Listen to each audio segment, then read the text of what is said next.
another episode of the Tax-Free Crypto Podcast. It's always a delight to have you join us, and it's been great to see kind of our numbers go up and the listeners and the viewers and wherever you happen to catch us at. So thank you so much for being along the journey with us. So a couple things. Obviously, there's a guest I have in here today. We'll get to him in just a second, but I want to say this. If you are an affiliate marketer, if it's part of your business plan, if it's part of how you like to make extra money, I'm looking for more affiliates. Email me, eric@taxfreecrypto.com, ERIC@taxfreecrypto.com. I want to talk to you, and we'll discuss how the affiliate marketing works. If you want to make a few extra bucks, let me know. Help us both get the word out about tax-free crypto and who we are. Also, if you are on Twitter or X, the company formerly known as Twitter, follow me there. My tag or my name on there is the TFC guy, and my handle is the tax-free_crypto, tax-free_crypto. So follow me there and be a part of that. So I'm excited actually about a couple of things that are in the news. FTX, if you remember that. Sam Bankman-Fried, that swindler he was that took a bunch of money and just had a big party in the Bahamas. That guy. Well, obviously he went to jail. Yay. But also what's pretty cool is FTX now, the current people who are managing it, it looks like people are going to be able to get their funds back or a portion of them. Turns out there's about $7 billion that FTX has now to be able to pay back. Unfortunately, they owe about $16 billion, so they don't have quite enough to do that. But the catch or the caveat for them paying people back is a little over $3 billion of that $7 billion that they have is in digital assets, which means they need to sell it off. Well, if you sell off $3 billion of crypto, well, you know what happens to the market. It goes down.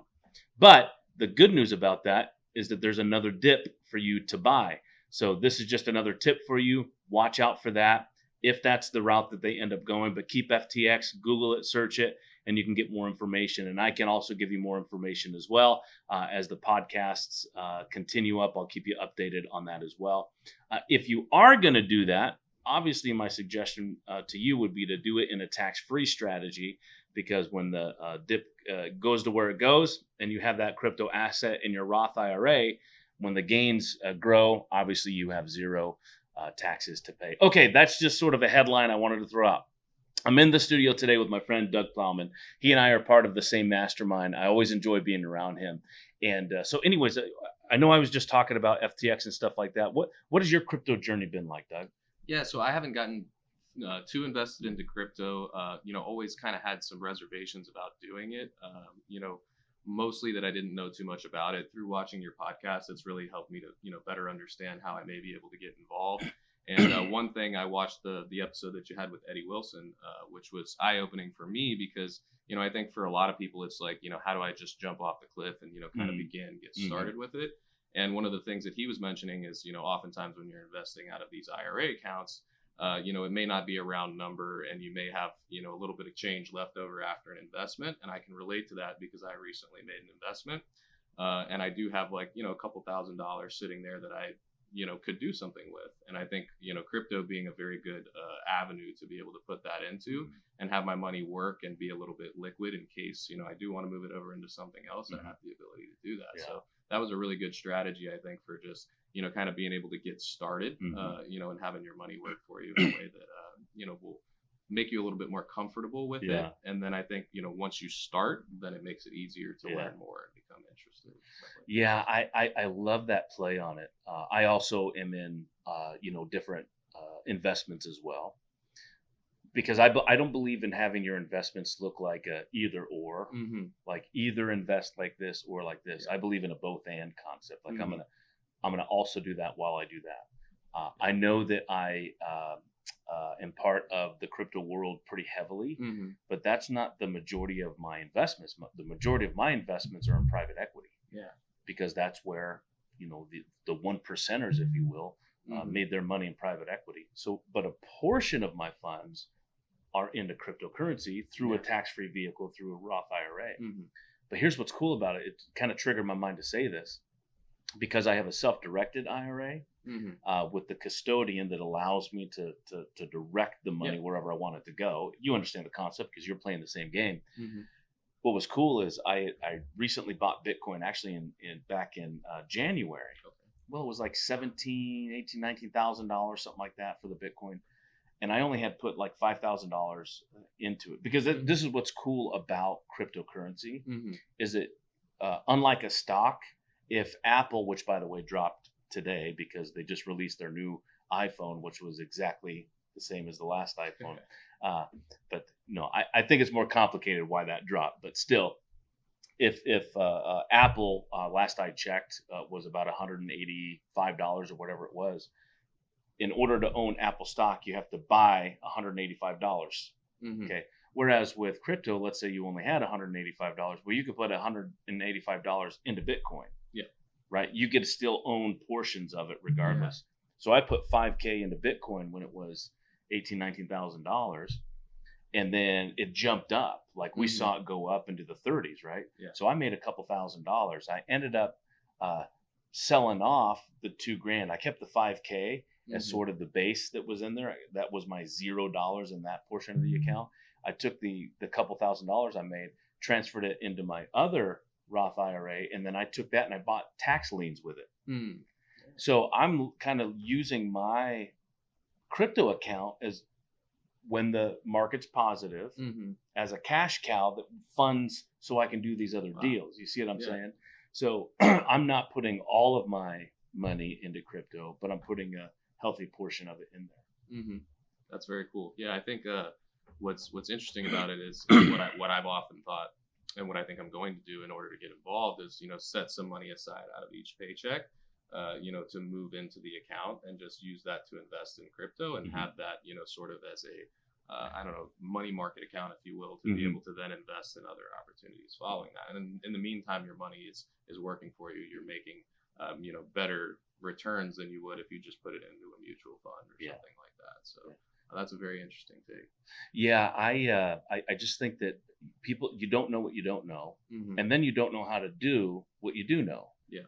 Which is why I love being part of masterminds, because there's a confidence you're living life with people in the same life journey, if you will. So speaking of that, tell us about yourself. What's your expertise? What are you into? What can you help our audience with? Yeah. So for myself, professionally, I work as a consultant in business process and data analytics.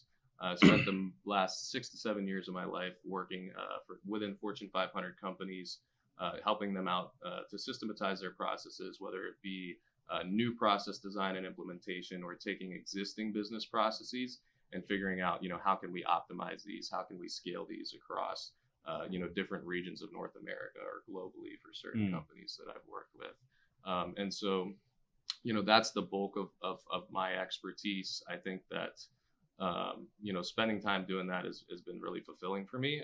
I've always worked kind of in the traditional corporate environment. In being involved in a lot of these masterminds, it's really helped me to branch out and start to see the opportunities, and taking my talents more in an entrepreneurial direction. And so through that, I've become involved in a consulting startup, as well as opened my own freelance consulting business.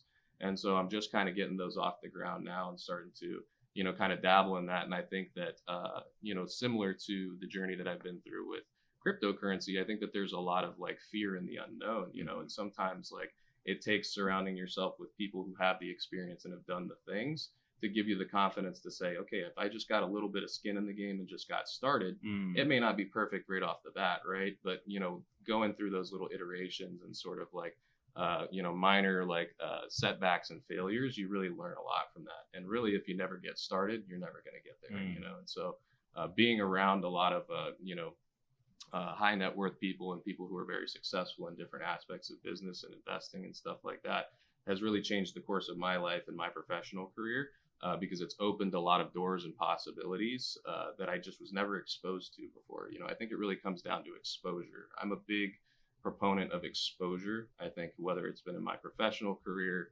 or just with like friends and people that I've mentored, I've always been big in like, how do we get out in front of like what's out there in the world? How do we expose ourselves to, the different possibilities? Because you don't know what you don't know. And if you just kind of sit within this hamster wheel that you live in, each and every day, we kind of get caught up in that, and you can find yourself in the same place for the next 5 to 10 years, Right. and really like never really see the possibilities that are out there. So, Well, it's so unfortunate how much money is on the table of either doing good with it, being a blessing to your family with it, but just because you don't know how to take that first step.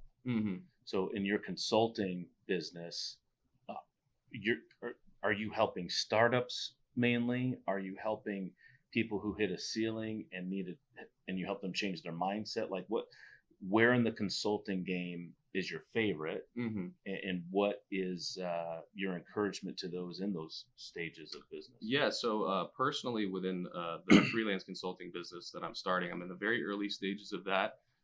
But when I was working, kind of as an internal consultant for Fortune 500 companies, I found that like I'd work on these projects, right? And, I may save $1 million, $2 million on a particular project, very, very good, like,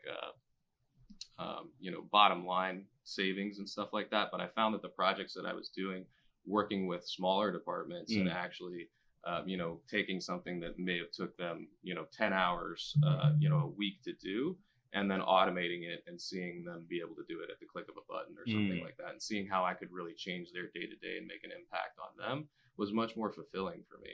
So I found that like being able to work kind of on a smaller scale was something that fulfilled me a lot more. And then through kind of getting exposure to some of the different groups and masterminds and seeing the work that they do with smaller businesses and startups, maybe the ones that are around that, $5 to $10 million range, and just looking to maybe take it to 20 million or 30 million, I think that the impact and the fulfillment that I could get in working with those different groups was far greater for me, and far more fulfilling, and could be potentially more lucrative for me as well. So that's kind of what pushed me in that direction.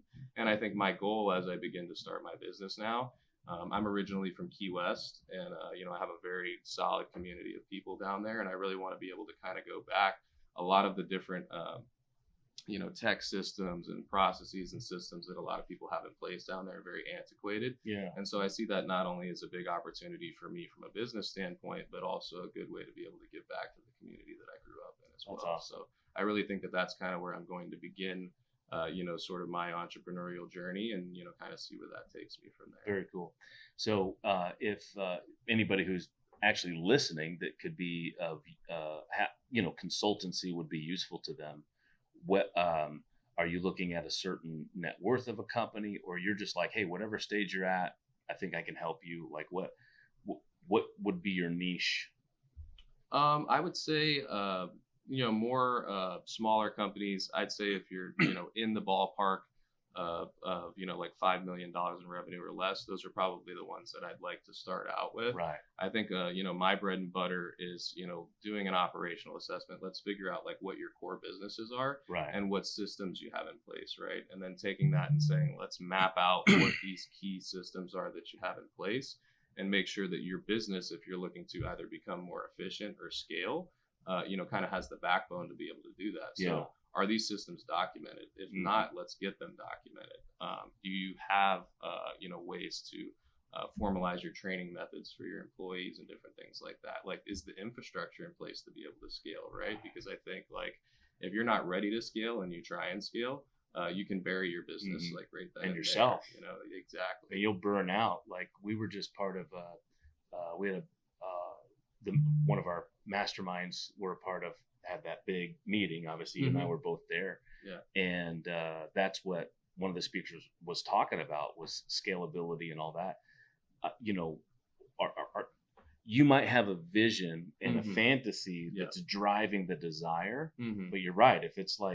If you're not ready for that scale, how are you going to do more customer retention? How are you going to, you name the XYZ. And I think people get lost in the, what I always tell my kids is the I'm gonna do this, I'm gonna do that, I'm gonna, right? It's like, okay, a vision is not a sentence out loud. Yeah. Right. Or fulfilling your dream is not just saying a sentence out loud. It is the principle of sitting down. What does it take? Because it's got to be past fantasy. So that's a great thought. Yeah. And, there's a lot of entrepreneurs and CEOs out there that I think are so focused on their business, and they're trying to do everything that they can and hold control of this and that. Mm-hmm. And they spend so much time working in the business and not enough time working on the business. That's good. And so I think like helping people, like enabling people to understand, like, how could I, in a sense, like document the things that I know so that I can clone myself in a sense, and hire some talented people underneath me to be able to take care of these operations. And when is the right time to do that? Right. And so that I can start to remove myself a little bit and see the bigger picture to help things grow. I read an article not too long ago about this with the boomers who are still trying to maintain control, and the Gen Xers have less of an issue letting go, and the millennials, which is somewhat my age. I'm an old millennial, depending on what. I don't think you're old. Depending on what scale or what you read, or which chart you read. I was born in 1980, and so some charts say 80 to 95. Some charts say 84 to 96. So I don't know, but there's another article I wrote that said I'm a Zennial. So a Zennial is somebody from 76 to 82 or something like that, because we saw the world go from analog to digital. Like, we have this flexibility, regardless of whatever it is. Boomers are having a hard time letting go, because what they did was they were good owner operators. Yeah. Meaning they had to do the operation, the work. They had to do the physical. I had to roof it myself. Yeah. Instead of cloning crews or cloning a manager, right? Anyways, what you just said triggered my mind to that. So at what point do I know how to train? What traits am I looking at? What are my personal idiosyncrasies or nuances? Because how we get very particular how something's to be done. Yeah. Then that new guy, that new gal comes in. It's like, whoa, you're not doing it the way right? Would you say that's more of the mindset that you're working with?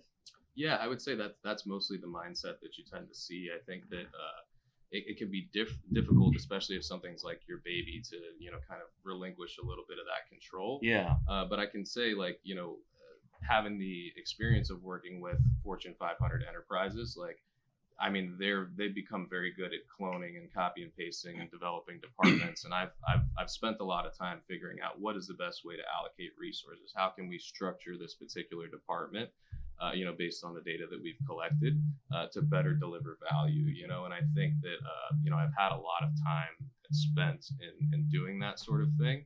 And working on a much smaller scale, you can really start to see and pick apart, like, here are the areas in which, like, you're good, like, here's are the types of things that you love to do and that you want to do, and how can we bring in some other pieces around you, at the right times, to be able to help you meet your goals and to help you move in the direction that you'd like to go. Yeah, I like that. Speaking of that same mastermind we were at, where we talked, one of the speakers was talking about scalability, viability, all that. But another gentleman was talking about, relationships. One of the masterminds that Doug and I are part of, it has 4 pillars to it, right? You have the pillar of purpose, the pillar of professionalism, the pillar of personal, and the pillar of the physical. And we focused the last couple of days on the personal.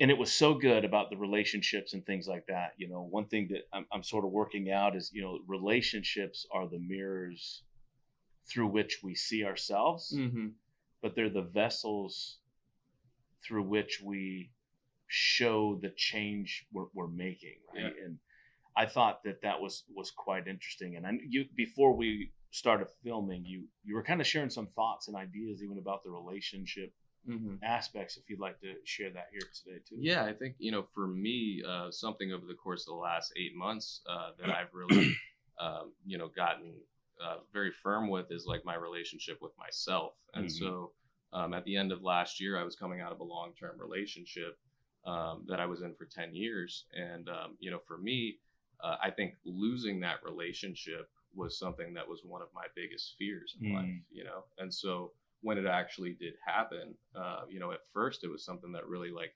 knocked me down, and something I was like, how am I ever going to get through this? But I said, let me take some time to reinvest back into myself and really figure out who I am and what types of things I want for myself.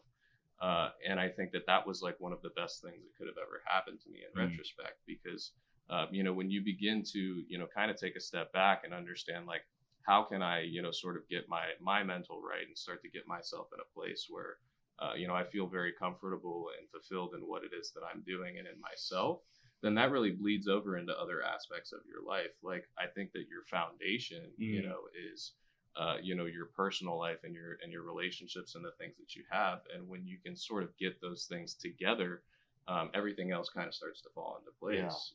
So for me, kind of coming out of that difficult situation, like one of the things that I said is like, I'm going to really focus on my physical, get back into the gym, really start to work out. And I think, for anybody that's going through tough times, like I would definitely recommend, kind of working towards getting fit is one of those things. And for a couple of reasons, I think that when you work towards getting fit, you're going to the gym, you start to see results.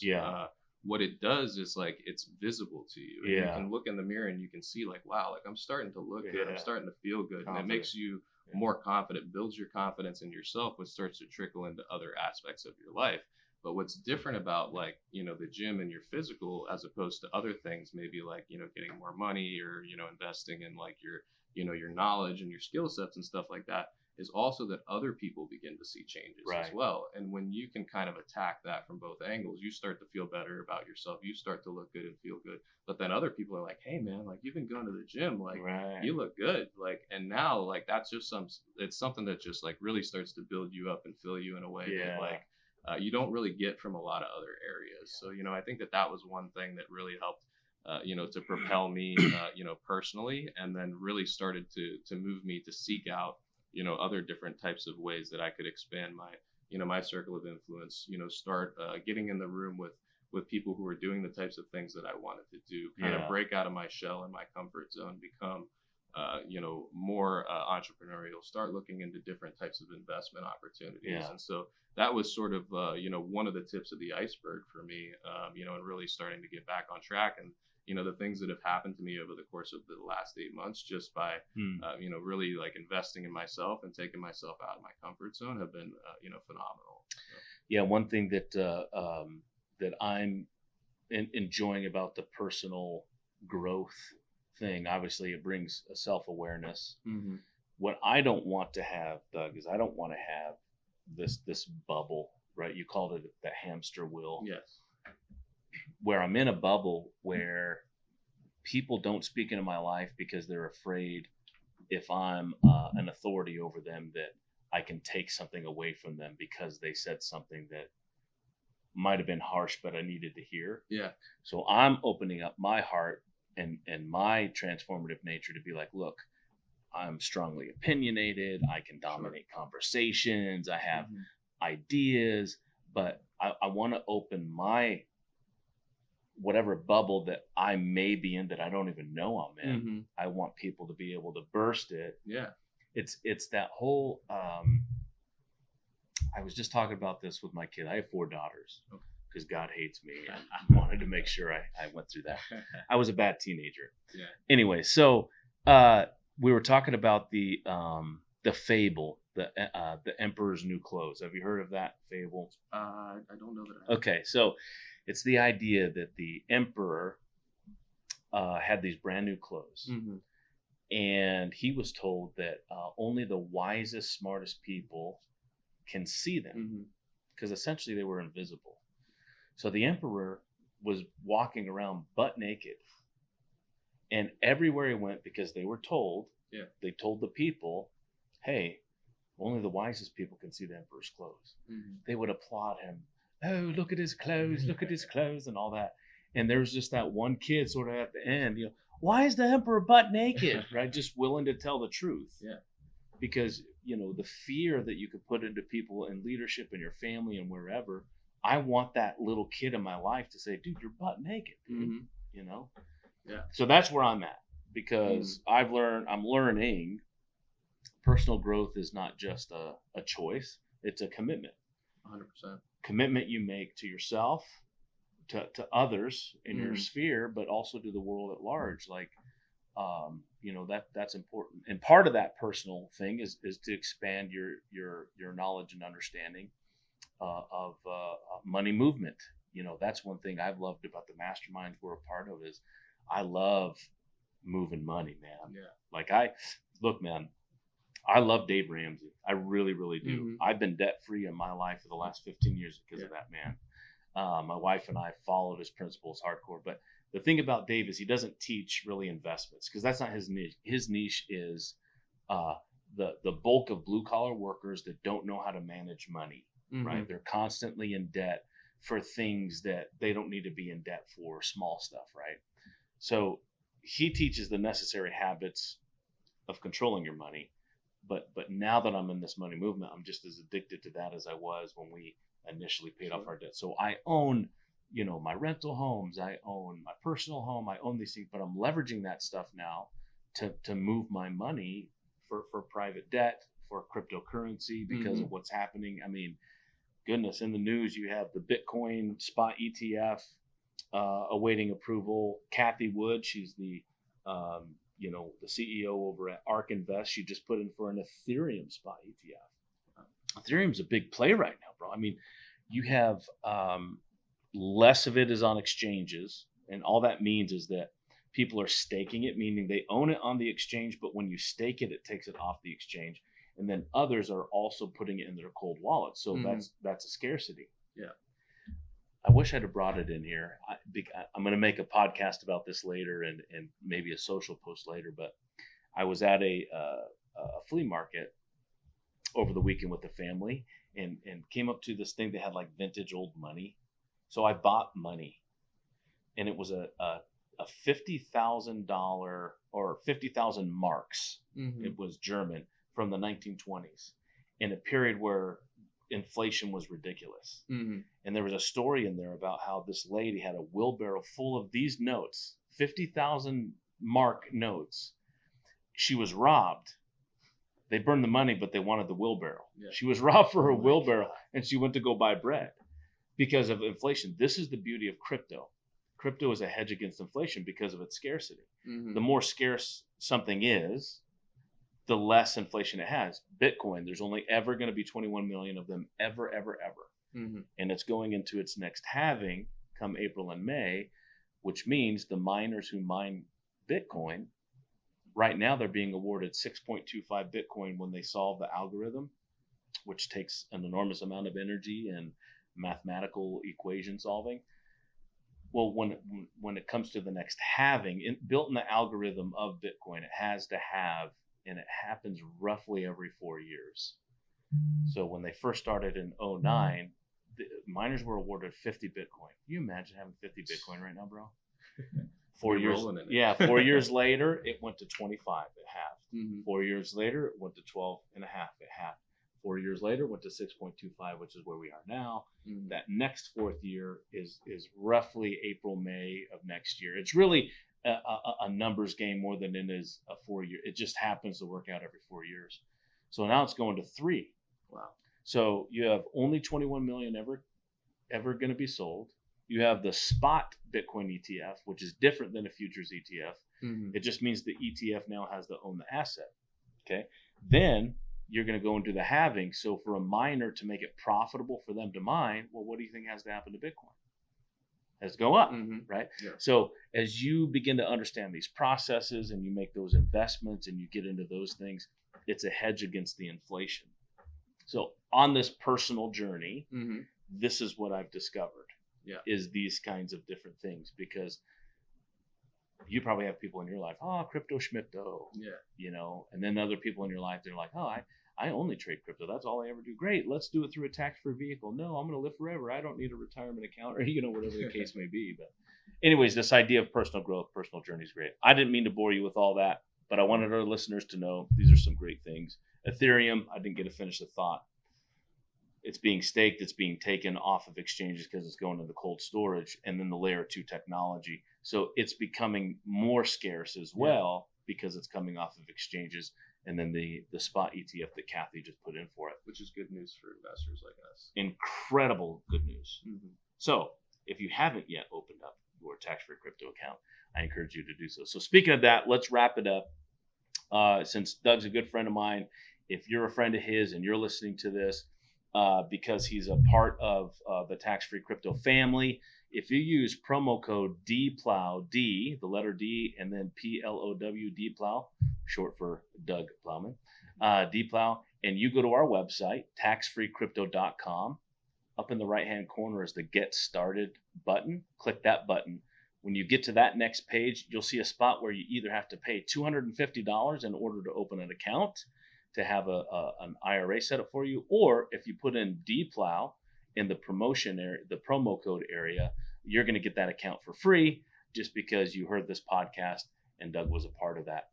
So Doug, where can people find you? What's the best way to get a hold of you, whether you want to give out your email or your socials or your phone number or your social security number or whatever you like to do? So as of right now, I'm still in the processes of configuring my LLC and get my website and stuff like that set up.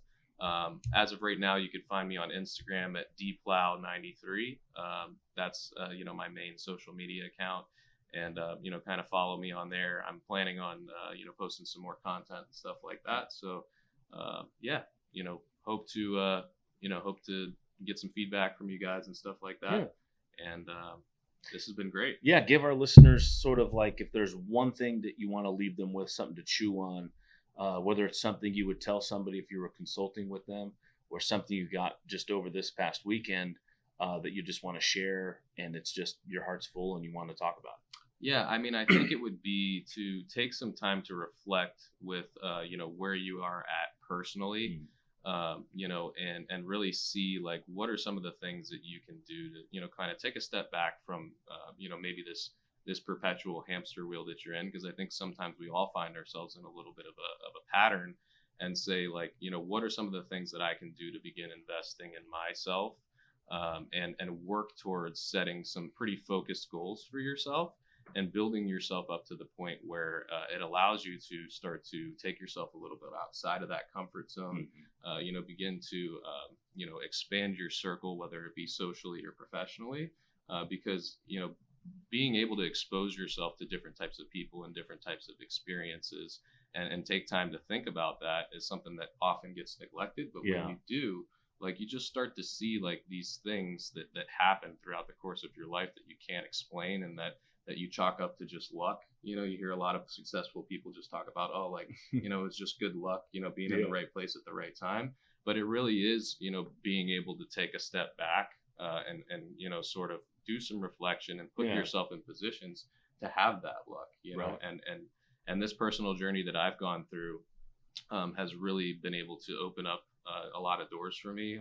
It's enabled me to meet people like you and a lot of folks that I've come into contact with these masterminds, and had just a great substantial impact on my life. And so I'd encourage people to step a little bit outside of your comfort zone, out of this sphere that you live in today. And I think as you begin to branch out and you begin to meet more people and experience some new things, you'd be really surprised at what it can do for your life, personally, professionally, and it's really changed the course of my life too. So. It's beautiful. Thank you, Doug, for that. Thank you so much for coming in and being a part of the Tax Free Crypto podcast. Until next time, we'll catch you on the other side.